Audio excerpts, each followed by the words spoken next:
Y ahora sí, vamos a desarrollar la historia de esta noche y tengo que presentar a una leyenda. ¿Sí? ¿Lo ves en el Cerro Barco? Claro que lo ves a él, sí. Y mucha gente lo pidió volver a ver en este programa. Ya recibo a Domingo Álvarez, guía de montaña. Domingo, ¿cómo le va? Un placer tenerlo. Hola, ¿qué tal? Un gusto de verte. Y bueno, aquí estamos, sí. Estamos para hablar de todo, ¿sí? Pegame un pantallazo, Niño Mensajero. Estuvimos hablando fuera de cámara y me dice, ¿sabes la historia de Niño Mensajero? Mira, hay una leyenda, Una síntesis de lo que vamos a sí, hablar esta noche. sí, pero es un tema Sí, interesantísimo. sí. Digamos que yo en realidad le puse nombre, Ujú. Guagua Michuy, Guagua Michuy, porque en la teoría su papá era un lonco, digamos, un cacique de Picunche, Sí. donde, digamos, un tal Michi Malonco, Michuy como cabeza de fuego, Ajá. Ma de Mitimae, vasallo inca y lonco cacique. ¿Son nombres Son mapuche? mapuches, Ajá. claro, Sí, ¿sí?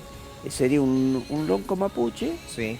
Lo que pasa es que los mapuches eran mapuches del norte, del centro, del sur. Ujú. Huiliches, picunches, mapuches. Bien. Estamos hablando de la época en el periodo incaico. Ujú. Y se dice que en una montaña que se veía desde el mar, el lonco cacique mapuche, Ujú. junto con el inca Huayna Capac, hacen una ceremonia por un acuerdo de territorios y lo hacen en una montaña que se ve desde el mar. Ajá. Este niño mira hacia el oeste, o sea, está en la pirámide de la Aconcagua, todo territorio argentino, pero ese niño mira hacia el oeste. Y bueno, digamos que en esa ofrenda, en ese acuerdo de territorios, lo que permite al Inca seguir pasando al sur, pasar el río Mapoche, o sea, el Sí. río Mapuche, que sería el territorio mapuche, y seguir hasta el sur al río Maule, posiblemente más abajo, pero hasta el río Maule seguramente.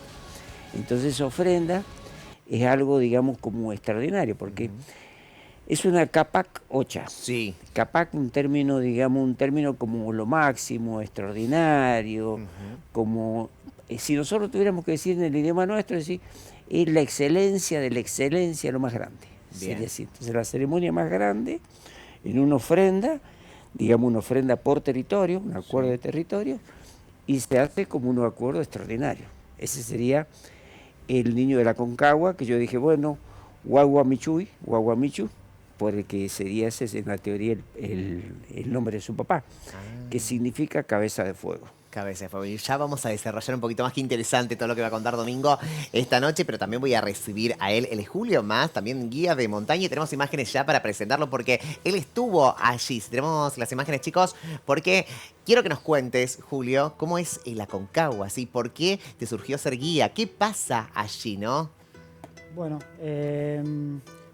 mi idea de comenzar a hacer guía de montaña, bueno, se gestó yo siendo chico relativamente Ujú. y más que nada, bueno, soy mendocino, Sí.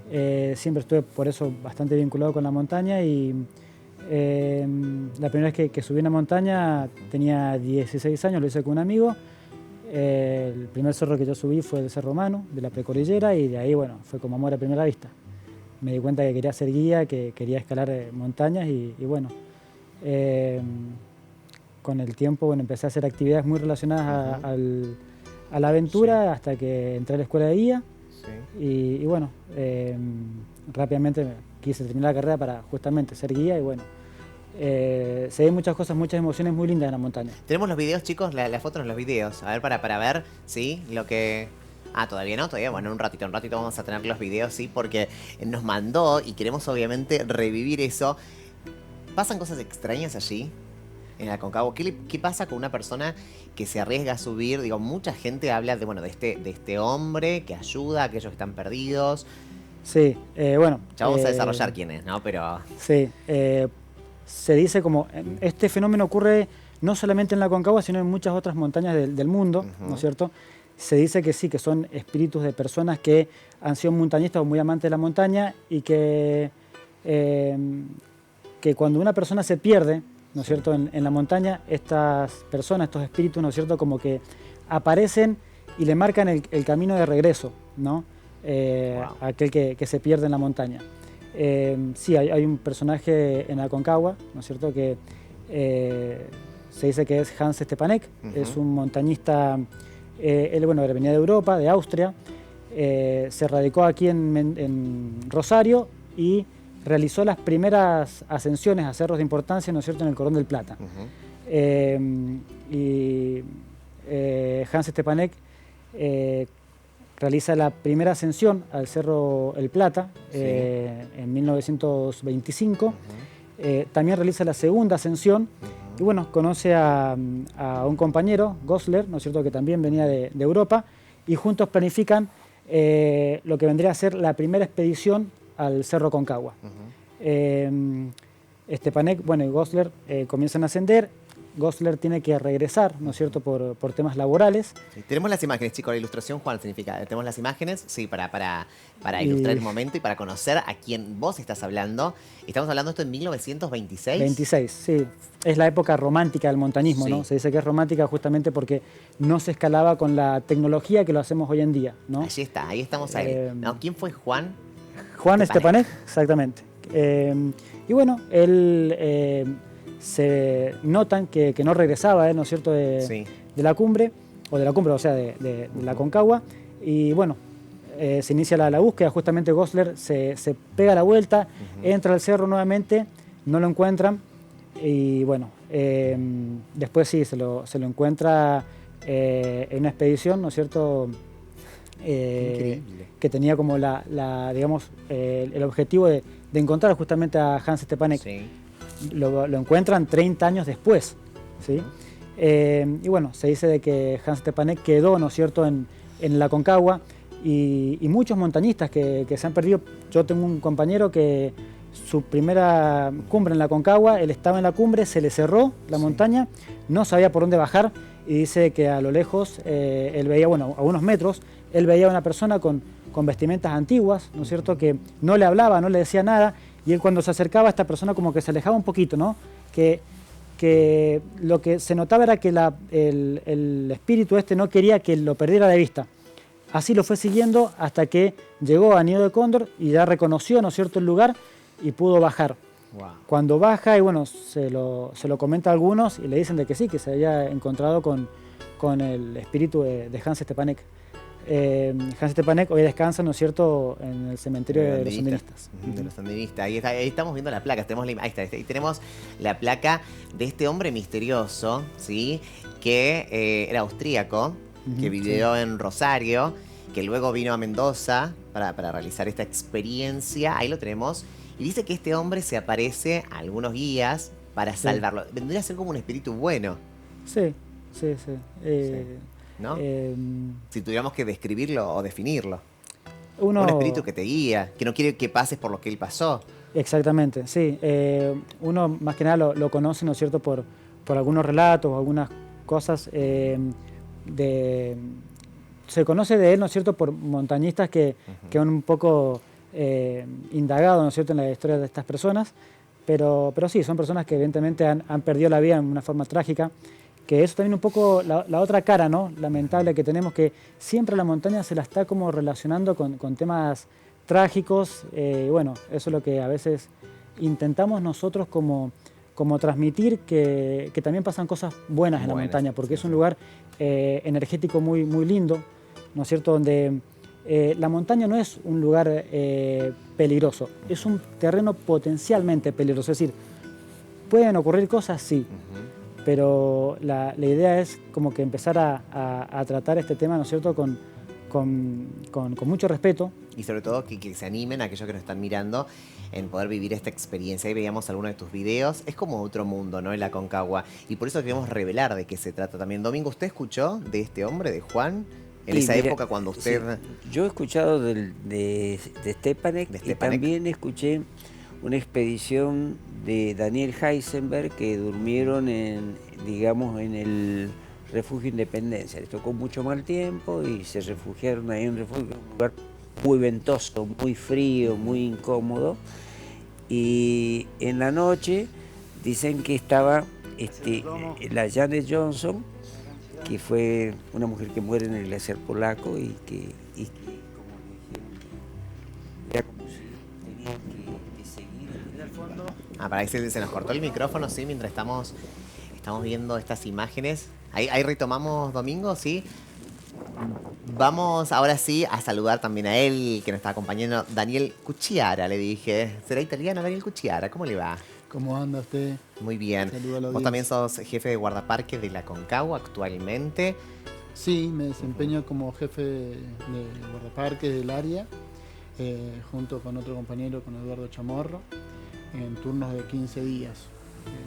Pero sí, Y estas leyendas que estamos escuchando, ¿no? Digo, vos siendo como, estando el jefe, estando allí, ¿no? ¿Viste algo? ¿Sabías de oído de estas leyendas místicas de la Aconcagua? se comentaba. En lo particular, a mí no me gusta mucho hablar del tema. Trato de ser objetivo y pragmático a la hora de resolver problemas o a la hora de informar o a la hora de estar de anfitrión con la gente. Pero digo, la gente por ahí que va a la Aconcagua te ha contado, digo, se me ha parecido, lo he vivido, hay una energía especial. Sí. Más lo allá han de que tu contado. parte es fundamental porque es Exacto. científica, digo, por ahí el testimonio de la gente que va allí. No, sí, lo han contado, lo he escuchado desde que empecé a trabajar. Ajá. Hay cosas que a uno le han pasado que los puede llegar a asociar con cosas diferentes a la realidad, pero la verdad es que trato de mantener siempre la postura objetiva y para solucionar problemas o bueno, para tratar de cumplir mis funciones más que nada.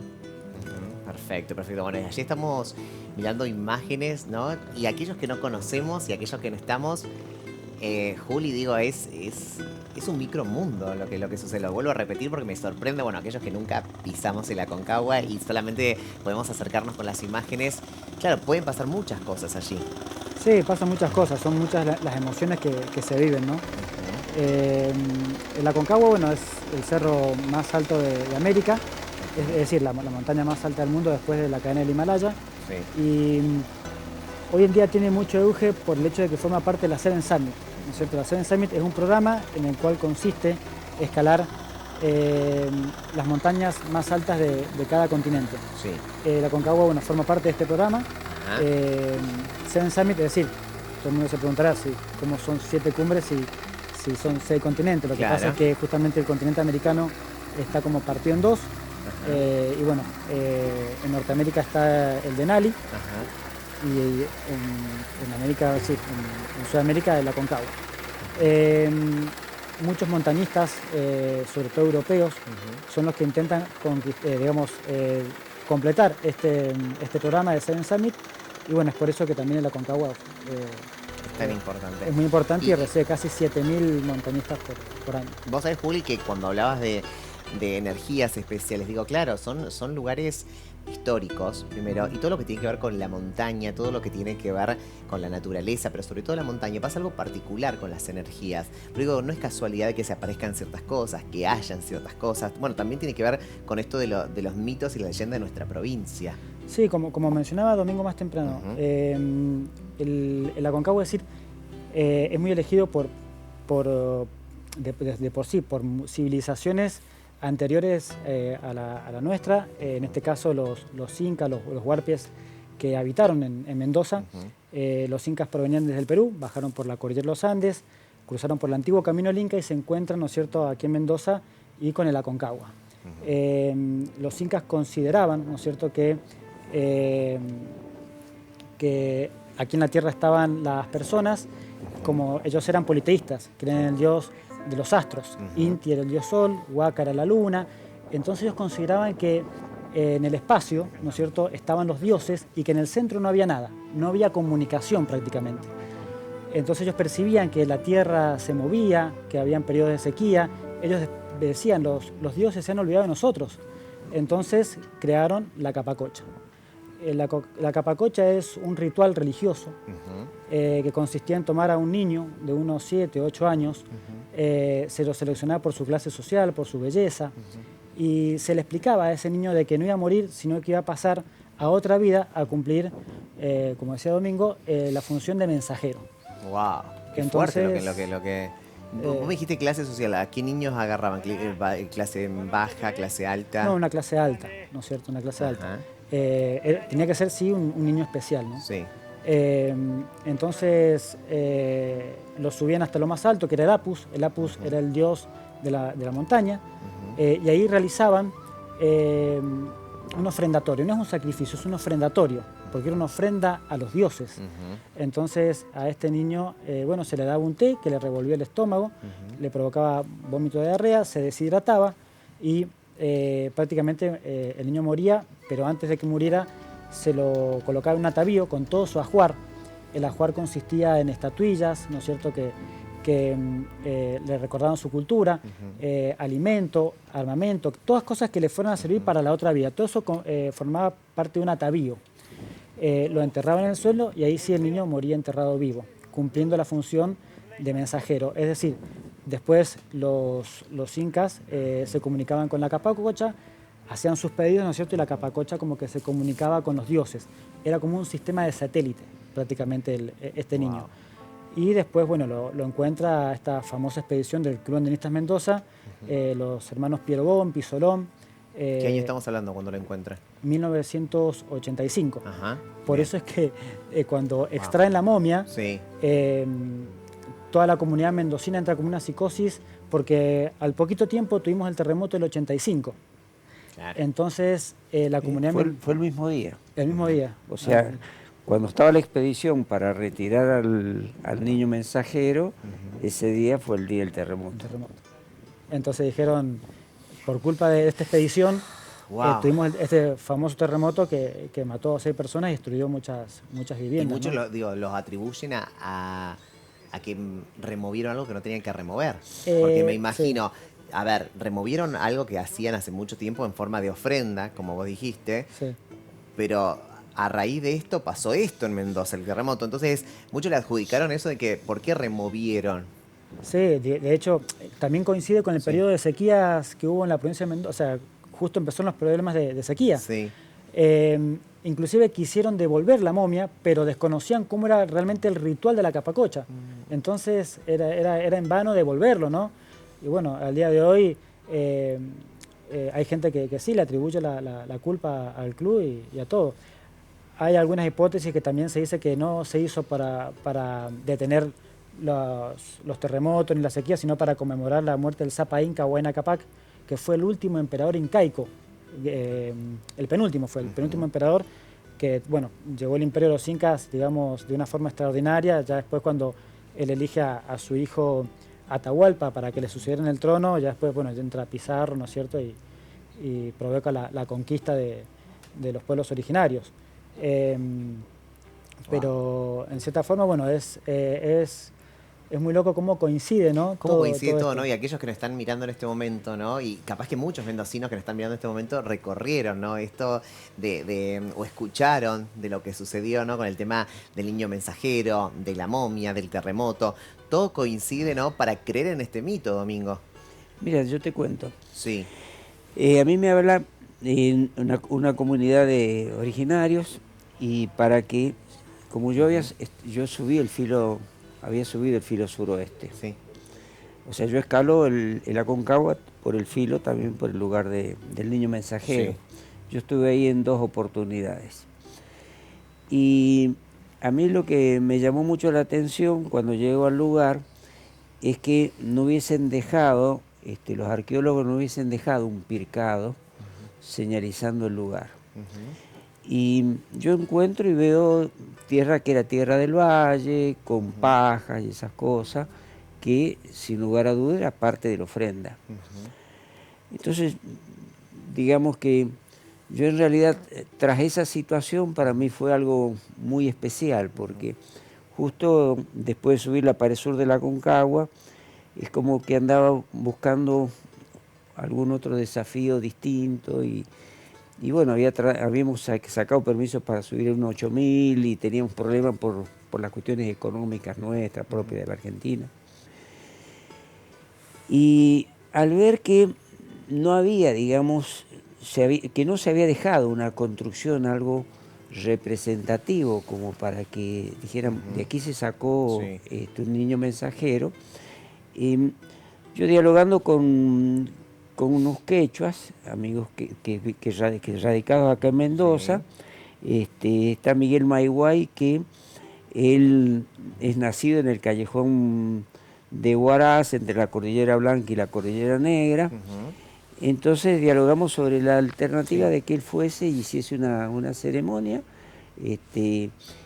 pidiendo de alguna forma disculpa porque se hubiera permitido, digamos, esa situación. Y bueno, yo lo llevo a Miguel, y él hizo una ceremonia muy bonita. Llegamos a un lugar donde él me dice, mira, yo percibo que esta es la puerta del templo. Entonces toma una... Yo percibo, le dijo. Sí, claro. Entonces toma una piedra plana. Sí. Él traía, digamos, del valle esas patitas de cabra, esa que le dicen, esa leña típica muy pequeñita que hay en las zonas de altura, y él había llevado en su mochila eso, y entonces encendió fuego y pidió disculpas hacia las 4 comunidades, ¿viste, no? O sea, en el Imperio Incaico era un mundo dividido en 4 partes, ¿no? Entonces hacia las 4 partes, a las distintas comunidades, y llevaba un caracol, un tejido que había hecho su hija, unas cosas que pertenecían a la casa. Entonces él dice, bueno, esto lo envía Ñuspi, que es su hija, esto lo envía Anaí, esto es del mar, esto es de esto, ¿no? Sí. Fue muy emotivo porque, digamos, él lloraba desconsolado, un llanto, ¿no? Y diciendo, nosotros estamos trabajando para que sean conocidas nuestras costumbres. Y él se dedicaba a difundir las culturas originarias con la danza y ese tipo de eventos. Nosotros en algún momento lo llevamos al lugar nuestro en Puerta de la Quebrada para que él mostrara cómo hiciera una difusión de su cultura. Y, qué increíble eso, qué increíble esto y qué notorio. ¿Para dónde nos llevan? Me llevaron a ese lugar, me llevaron a esa época. Y digo, qué difícil, ¿no? Y me imagino en ese momento, en el 85, acá en Mendoza, suceder todo lo que sucedió. Claro, y se le puede atribuir a esto, ¿no? Lo que decía vos, Juli, del niño, de abrir algo o descubrir algo que no estaba descubierto y de empezar a indagar. Y aquí esto es una ofrenda, hay que dejarlo en paz, hay que dejarlo tranquilo, si no, sucede Y a raíz, en el mismo año, ¿no? Fueron algunos días, semanas, meses desde que encontraron a este ritual a que pasó el terremoto. El mismo día. Ah, el mismo. O sea, el día que... O sea, el mismo. El día que la expedición se preparaba para retirar al niño, ese fue el día del terremoto. Fue el 26 de enero. 26 de enero, sí. Del año 85. Yo tengo una experiencia... ¿Y qué pasó con...? Yo te cuento algo más. Sí. La expedición del Club Andinista, estábamos un grupo en la pared sur, otro grupo en el filo sureste, otro por el glaciar polaco. O sea, un poco la intención ese año, se cumplían los 50 años del Club Andinista, y era subir el Aconcagua por todas sus caras.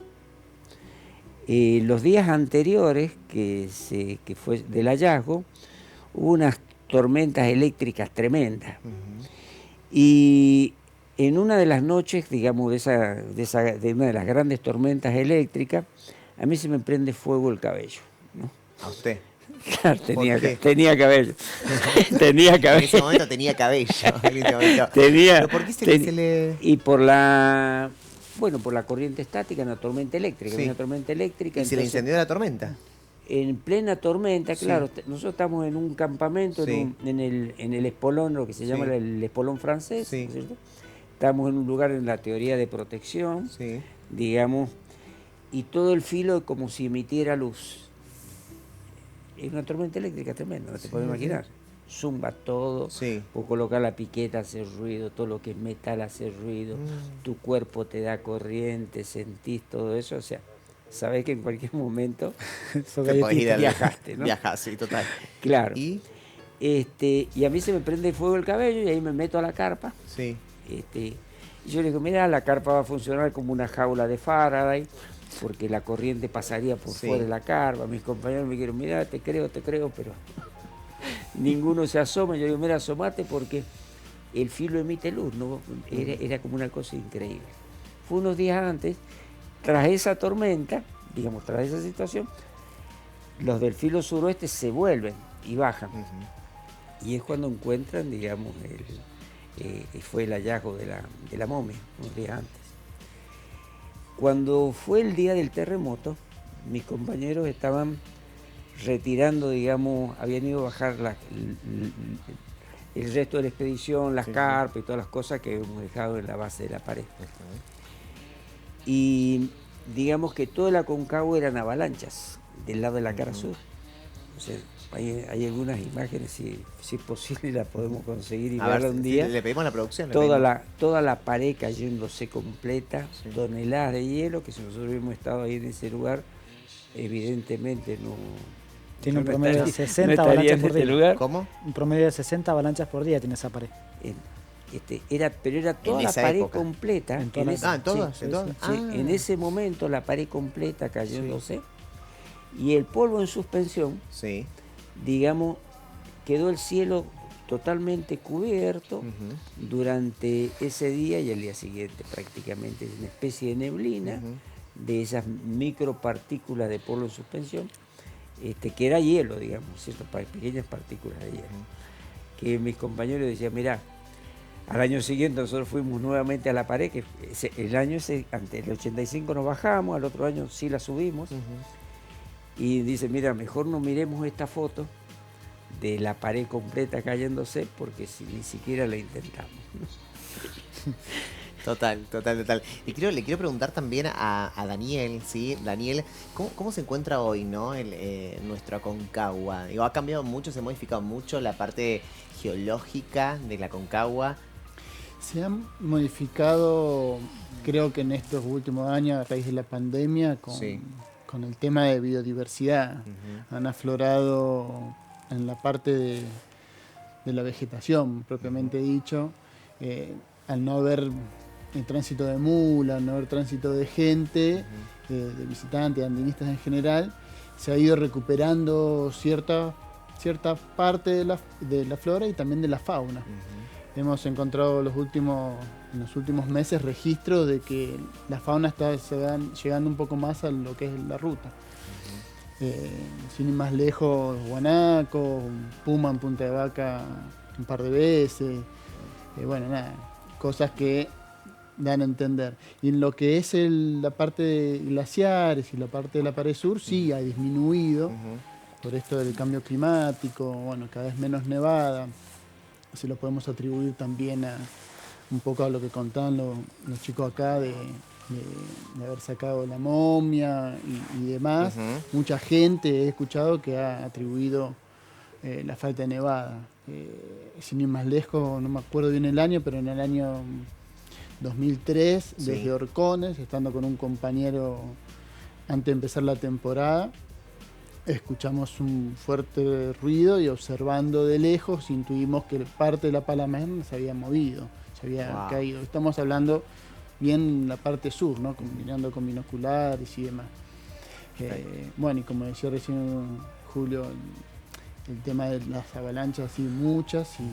¿Siguen estas avalanchas, digamos, actualmente sigue o hay menos? No, sigue igual habiendo, 60, o sea, casi 60. Sí, aproximadamente estamos. Y sí ha cambiado bastante la parte del glaciar inferior a partir del 2005, del 25 de enero del 2005, un suceso de que en el río Orcones inferior nos quedamos sin agua. En un momento determinado se estaba cumpliendo función en confluencia con otro compañero y vimos que no podíamos cruzar el río sin usar el puente. Dijimos, algo está pasando. No había agua. No había agua. Sí, justo 20 años después de, sacando un cálculo. Bueno, ¿qué hicimos? Fuimos hasta la naciente, o sea, lo que es la pared sur, y vimos que un montón de hielo, se había juntado y habían como pequeñas fisuras. Pasaron 2 días y explotó. Y casi, se lleva puesto el campamento de confluencia anterior, no el de hace 20 años, sino que estaba en el 2005 en esa época, ahora está un poquito más arriba, cerca de un pircado incaico. Digo, qué difícil, Daniel, Julio, Domingo, qué difícil, ¿no? Hacer una expedición cuando no sabes qué puede pasar, digamos, con respecto al clima o lo que vos me estás contando del río. Estás ahí, estás en la nada misma. Digo, qué complicado y qué qué misterio te agarra también, ¿no? Porque uno hasta tiene esa cosa misteriosa de qué es lo que va a ocurrir allí. Porque es un lugar que si bien es conocido, pero desconocido para muchos. Sí, es como dice Daniel, en los últimos años, las últimas expediciones que se realizaron, era muy complicado el tema del agua. No había agua porque el cerro prácticamente estaba seco. Es decir, se dice seco porque casi no tiene nieve. Había muchos glaciares de hace años atrás, 10 años atrás, que eran bien voluminosos, bien grandes, y ahora están prácticamente inexistentes. Se le atribuye un poco al calentamiento global. Pero en las últimas expediciones a nosotros se nos complicaba muchísimo conseguir agua, porque el agua, es decir, ya cuando... Ustedes el agua para entender y para que la gente también entienda, ¿no?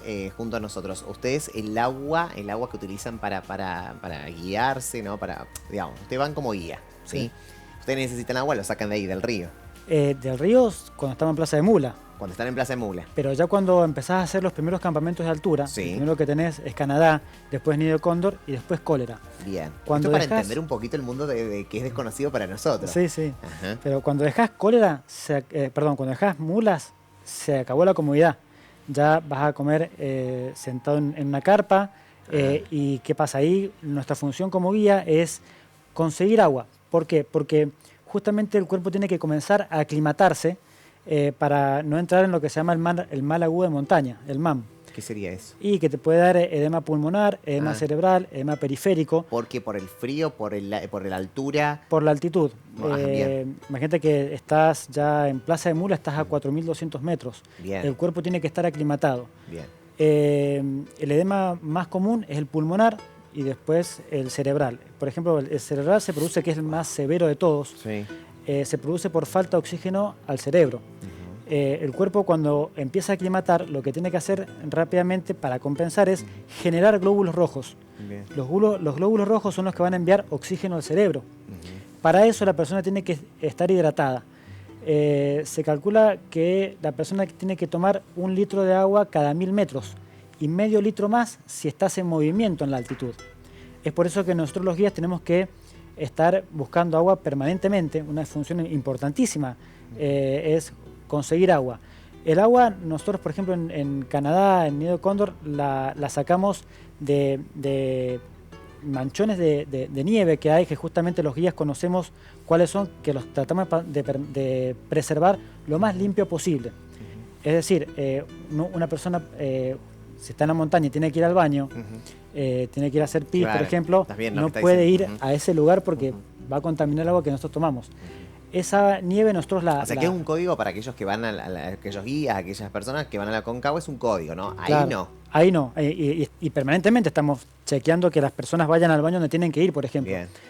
Entonces nosotros sacamos nieve limpia, la fundimos y esa agua tenemos que agregarle, por ejemplo, sales hidratantes o sopa o jugo, porque es agua de la nieve que no tiene justamente los minerales suficientes para poder hidratar. El agua tiene que ir a la sangre. Digo, mientras vos me estabas relatando, yo estaba pensando por qué no es más prácticamente agarro la botellita, le meto el coso de nieve y listo. No, por esto. Hay que hacer el agua y después... ¿Y eso quién lo hace? ¿Ustedes, los guías? Nosotros, los guías, sí. Y bueno, el problema que teníamos es que no había nieve en Canadá, por ejemplo, en Nido Cóndor, y teníamos que caminar muchísimo para conseguir el agua.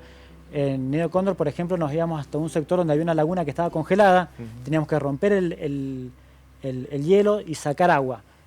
Imagínate que una persona, que un guía o 2 guías, por ejemplo, que vayan con 12 personas, la cantidad de agua que tenés que hacer justamente para todos, para que todos tengan sus 5 litros de agua. Y el día de cumbre, ese trabajo es muy importante porque la persona tiene que irse, es decir, la persona el día de cumbre a la cumbre va a prácticamente llegar a los 7.000 metros, son 8 litros de agua por cada persona y las expediciones de 12, 14, es decir, se hace mucha agua para poder llegar y estas últimas temporadas, por la crisis hídrica que ha tenido Mendoza, ha sido muy complicado el trabajo realmente.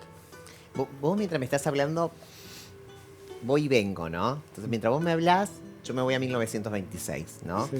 Y me voy a este hombre, ¿no? Que es el fantasma, Stepanek, ¿no? Que es como el fantasma de... Y digo, 1926, ¿no teníamos la información que hoy tenemos? No.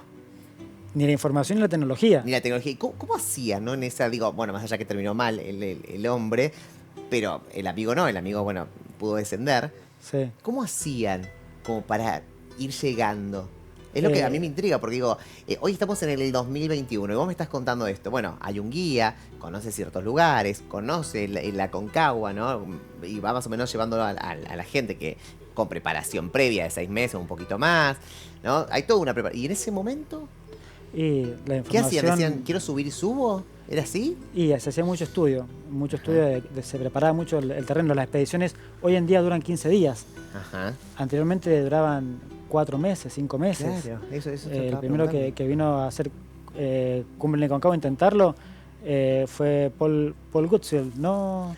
Domingo. Goodfield ingresa desde Chile. Ajá. Sí. Son de las primeras expediciones. Sí. Pero te voy a comentar algo. Comente lo que quiera. Ustedes Este, todos son libres en hablar, realidad, opinar, lo que en quieran. realidad esa gente tenía más conocimientos Sí. que la gente común hoy. Usted dice que sí. No, sí. Ah, sí. No, sí, tenían más conocimiento. Bueno, no lo discuto, no lo voy a discutir. Porque en realidad ellos conocían el método del abrigo. Por ejemplo, los incas Sí. utilizaban, ¿qué se utiliza hoy? O sea, el concepto. Dice, bueno, yo utilizo como una tela de cebolla, digamos. Utilizo diferentes capas, esas diferentes capas, genero capas aislantes y esas capas aislantes me permiten calefaccionar. Muy bien. Entonces ellos utilizaban una camiseta de seda, abajo pega con la piel, otra más arriba, el resto de la lana se apelmazaba, entonces generaban la temperatura necesaria. La única diferencia que tenían era el peso, o sea, mayor peso que el que se utiliza hoy. A su vez tenían otros conocimientos, tenían más conocimiento, digamos, del clima, conocían las nubes, conocían la forma de las nubes, conocían la velocidad que se desplaza el viento y sabían orientarse por las estrellas y con los instrumentos que tenían. Entonces, lejos, digamos, o sea, el Inca, no hay una sola montaña desde Quito hacia abajo que no hayan estado arriba. En el Yuyayacu, que tiene 6.700 metros, Sí. hay un camino calzado hasta la cumbre. Un camino que viene desde el Cusco y llega a la cumbre del Yuyayacu. Y en la cumbre del Yuyayacu hay 2 construcciones que estaban techadas en su época y como 10, 20 construcciones donde estaba el resto de la comunidad, a 6.700. Entonces, digamos que lo que sucede es que hoy yo tomo el celular y en el celular veo, mañana va a nevar, va pasado a nevar, repasado a nevar. Más o menos un panorama de lo que va a suceder. Sí, sí, sí. En cambio, ¿qué pasa? Yo te digo así, nosotros teníamos menos instrumental, pero escuchábamos la radio, ¿sí? Y decía, mira, en la isla de Pascua, nosotros estamos en la pared sur, a 6.700, en la isla de Pascua está lloviendo hoy día y se está modificando la presión atmosférica porque teníamos el barómetro. Sí, ¿qué está pasando con la presión atmosférica? Se está bajando la presión atmosférica. Están pasando cirros, estos cirros que vuelan así. Detrás de eso viene el mal tiempo. Así que mañana al mediodía va a venir el mal tiempo. Así que tenemos que salir de la pared antes de mañana al mediodía. Y entonces hemos empezado a tirar peso y salimos arriba. Llegamos a la cumbre 6 de la tarde, ya estaba nevando y bajamos nevando, ¿no es cierto? Entonces, digamos, en el año 24, 25, los primeros intentos al Everest, 8.000 llega, digamos, Mallory e Irving, y llegan prácticamente a los 8.600, 8.700, se está estudiando a ver si llegaron a los 8.800.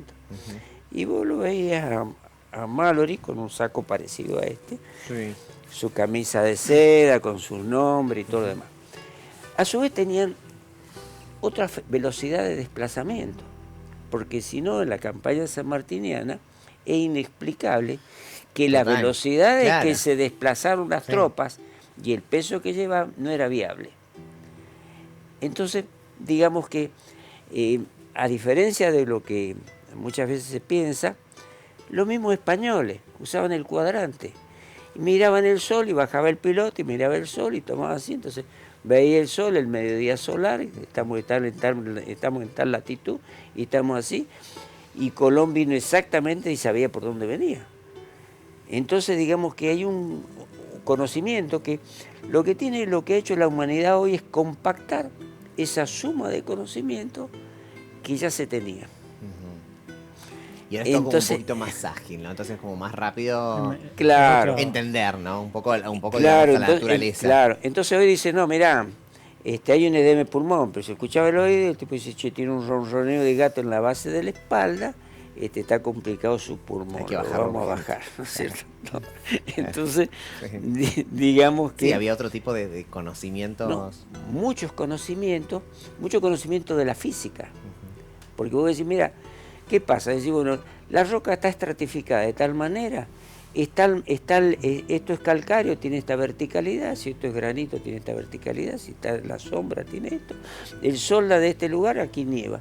Por acá caen las piedras, por aquel lugar que Claro, qué la increíble, piedra se Domingo. acomoda de este lugar. Qué increíble, porque mientras Juli me estaba hablando, yo me iba a ese 1926. Sí, Y digo, ¿cómo hacían? ¿Cómo hacían? Porque hoy tenemos todas las precauciones necesarias, y voy a terminar con Dani para que nos cuente, pero digo, todas las precauciones necesarias, y en ese momento, Lo que pasa es que justamente cuando se planificaba este tipo de empresas, sí, era mucho dinero, ¿no es cierto?, que se empleaba para poder cumplir una expedición, y las personas que iban, ¿no es cierto?, a las expediciones eran profesionales. Por ejemplo, un club de montaña, como pasó la primera vez que se alcanzó la cumbre de la Aconcagua en 1934 por los polacos, por el glaciar de los polacos, no venía cualquiera, sino que venía, por ejemplo, un médico, un fotógrafo, venía un geólogo.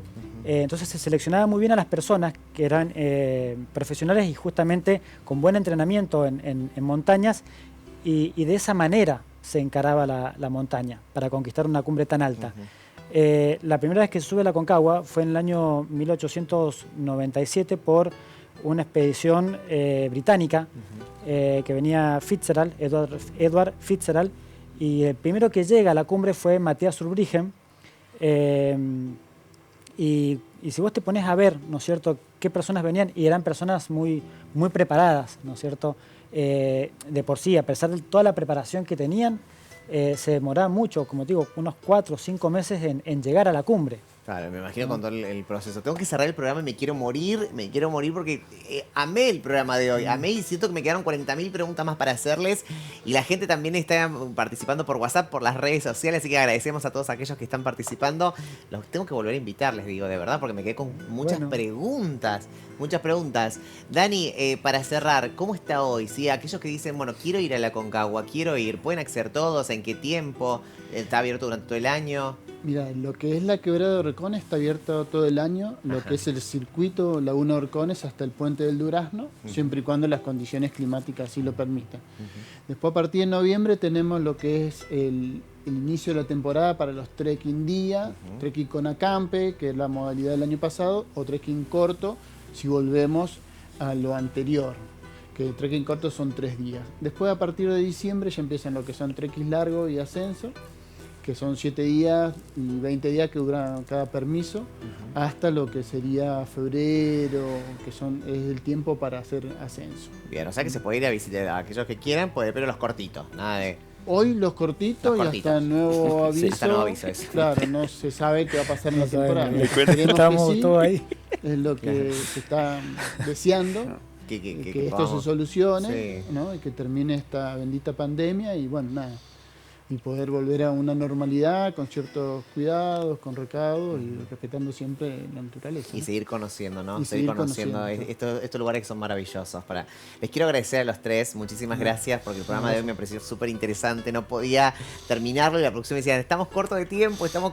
Así que bueno, agradecerle a los tres, muchísimas gracias. No va a ser la última vez que los voy a ver, así Bueno, les digo, ¿eh? Así va a no ser se un van a gusto. salvar muy fácil de nosotros. A vos te digo muchísimas gracias por acompañarnos, gracias por estar con nosotros toda la noche. Mañana, chicos, tenemos un caso, pero muy fuerte, ¿sí? Mañana a las 2:30 llega el caso Bordón. La mamá habla después de mucho tiempo. Recordemos que es el chico que vino a nuestra provincia de viaje de egresados y la policía lo terminó matando. Mañana, imperdible testimonio. Chau.